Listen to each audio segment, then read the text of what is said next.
I wasn't looking for proof of coordinated destruction when I found the Peshtigo fire, October 8th, 1871 to be exact, when an entire town burned so completely that it was almost erased from history. Not just burned, not just destroyed, annihilated. The fire killed more people than the Great Chicago Fire. It consumed more land than any fire in American history. It created its own weather system, a fire tornado that witnesses described as a column of flame reaching into the sky. And here's what they don't tell you. It wasn't alone. On the exact same night, Chicago burned. Holland, Michigan burned. Manistee, Michigan burned. Multiple catastrophic fires, hundreds of miles apart, igniting simultaneously. The official explanation: dry conditions, coincidence, an unlucky convergence of separate events. Simple, neat, contained. And for most people, that's where the story ends. But the deeper I went into eyewitness accounts, the more that explanation began to crack. Because this wasn't just fire. This was something else.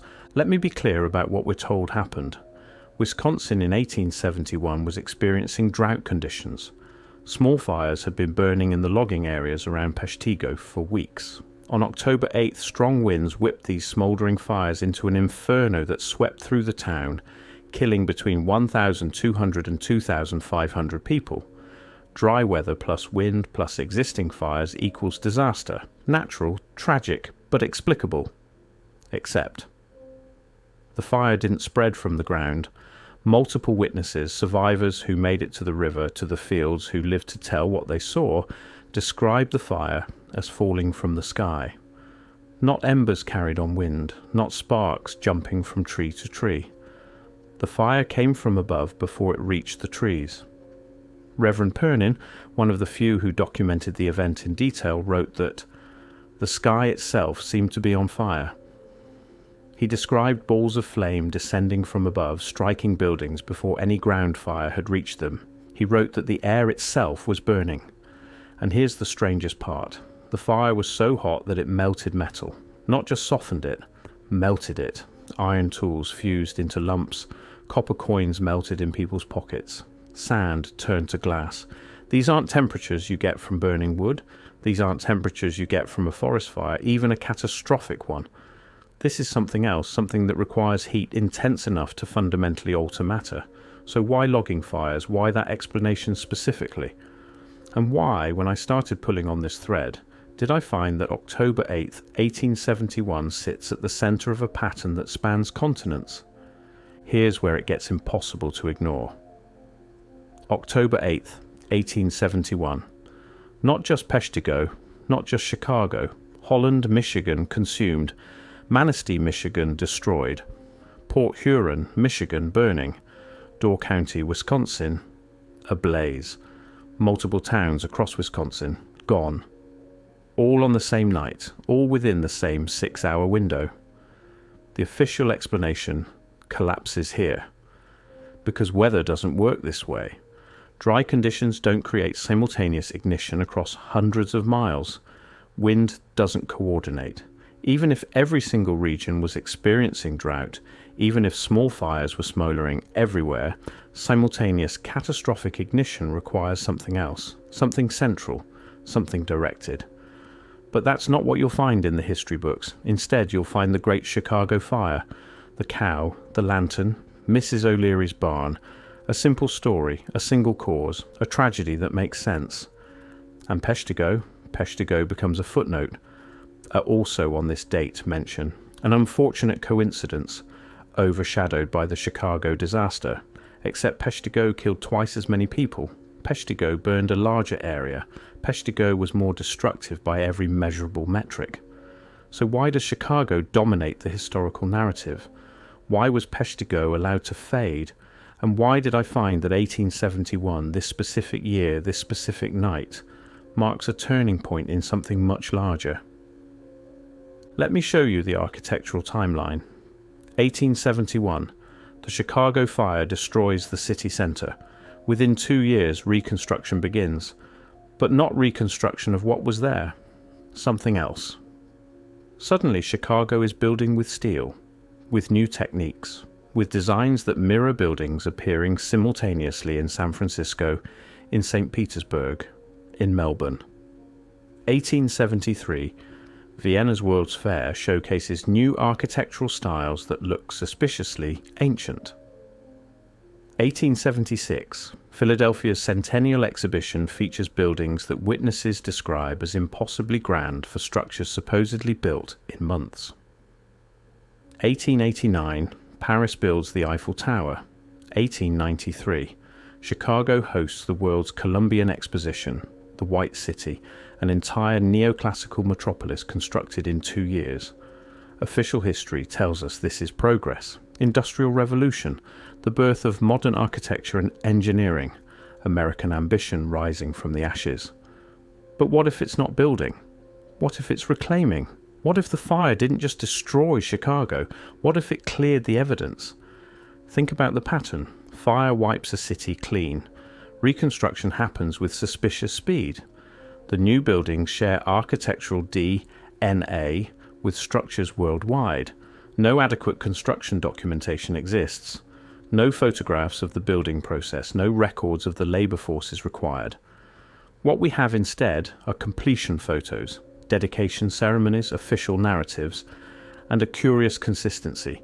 These buildings represent the triumph of this new nation, built by American hands with American ingenuity, completed despite all obstacles.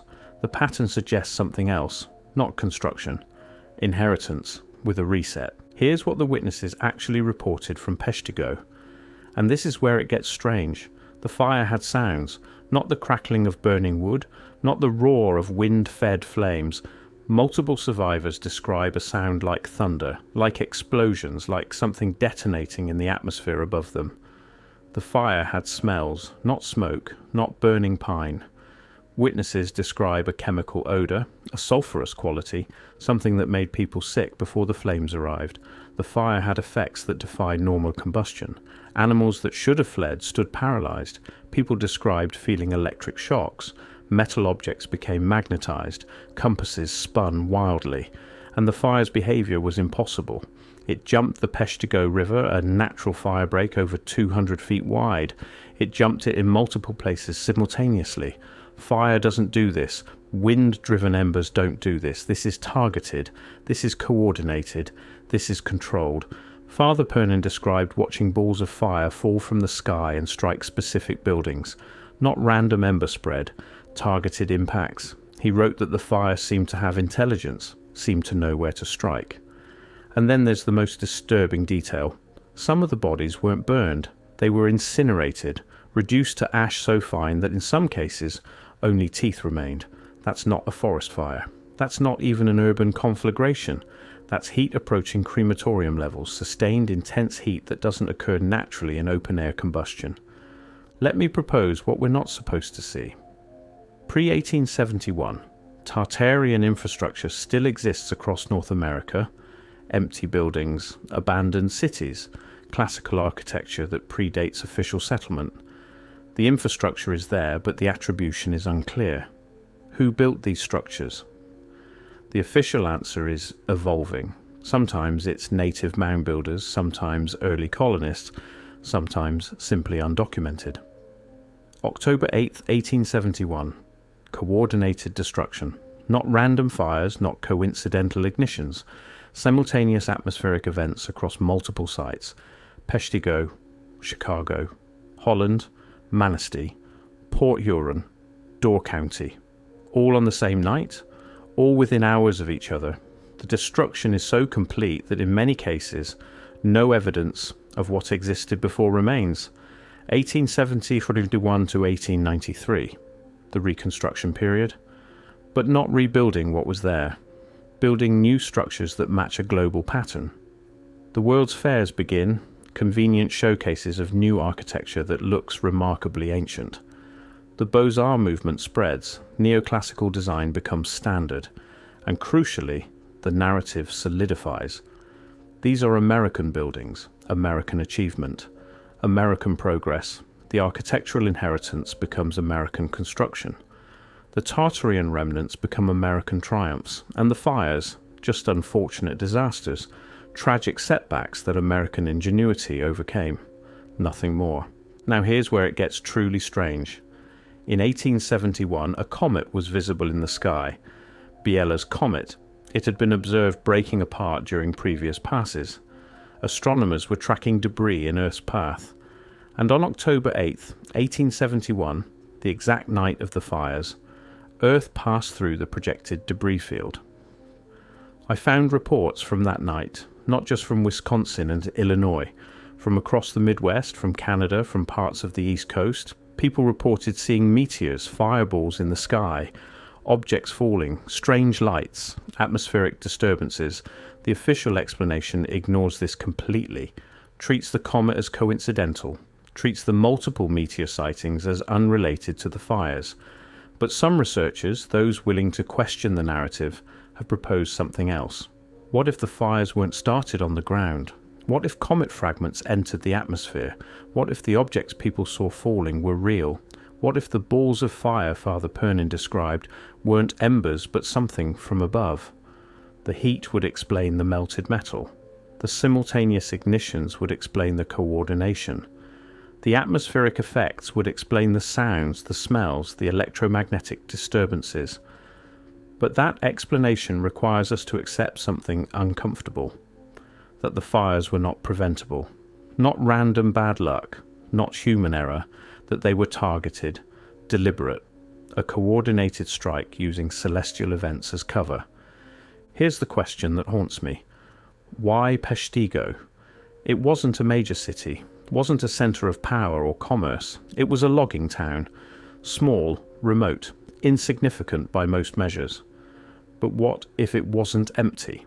What if Peshtigo sat on Tartarian infrastructure? What if there were buildings there? Old buildings, unexplained buildings that needed to be removed. Look at the pattern of destruction. Chicago gets the attention.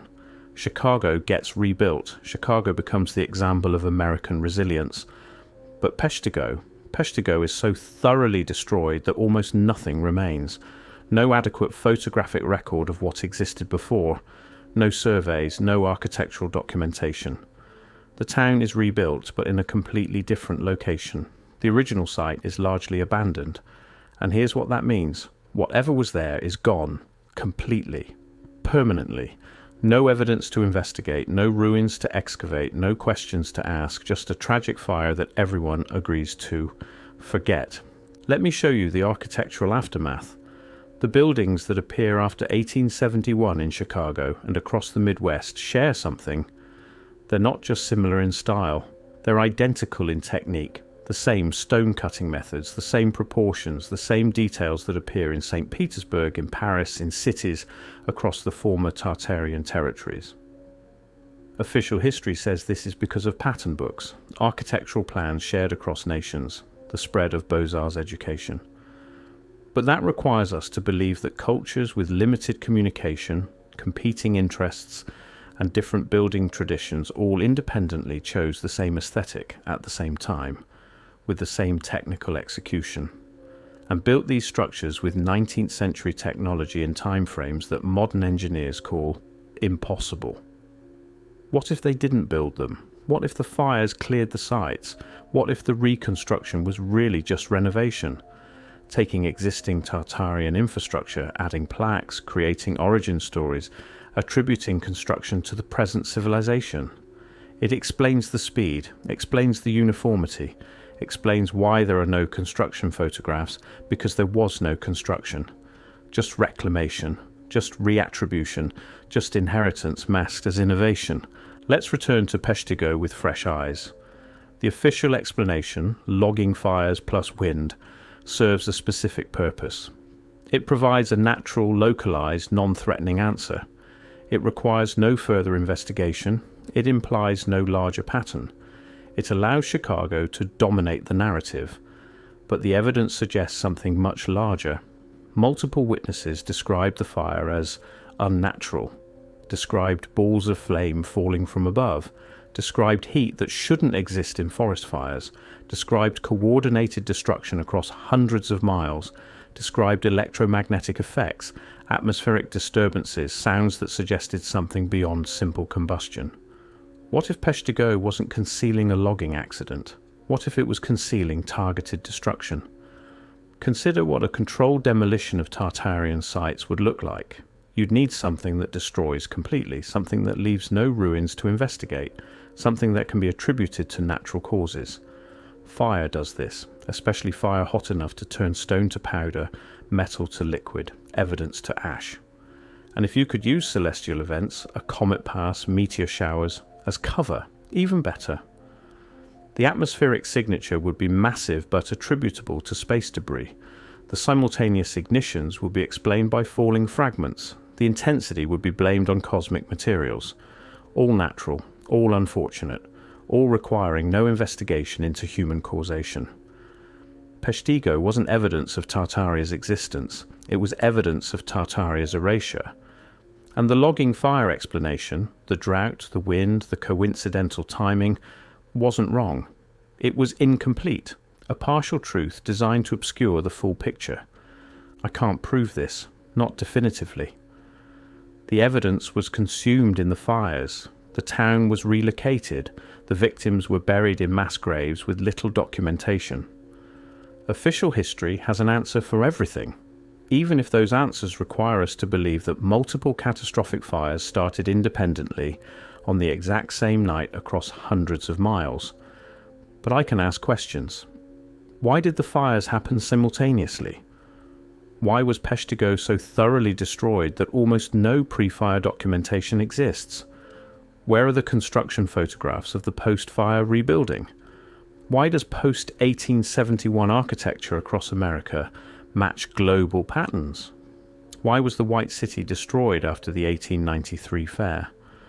Why are there so few records of what the fair buildings actually contained? Why do witnesses describe the fair structures as feeling ancient, permanent, impossible for temporary construction? Why did the official narrative shift so quickly from tragic disaster to opportunity for progress? Why was Peshtigo allowed to be forgotten while Chicago became the symbol? And why, this is the question that keeps me up at night, why is there such resistance to investigating these questions? Such hostility to the idea that our architectural timeline might be incomplete? The deeper I go, the more the official narrative looks like a construction itself, not a lie exactly, but a careful arrangement of partial truths, a story designed to satisfy without revealing. The fires happened, that's documented. Multiple towns burned on the same night, that's documented. Post-fire architecture shares impossible uniformity with global structures, that's photographed, measured, standing right in front of us.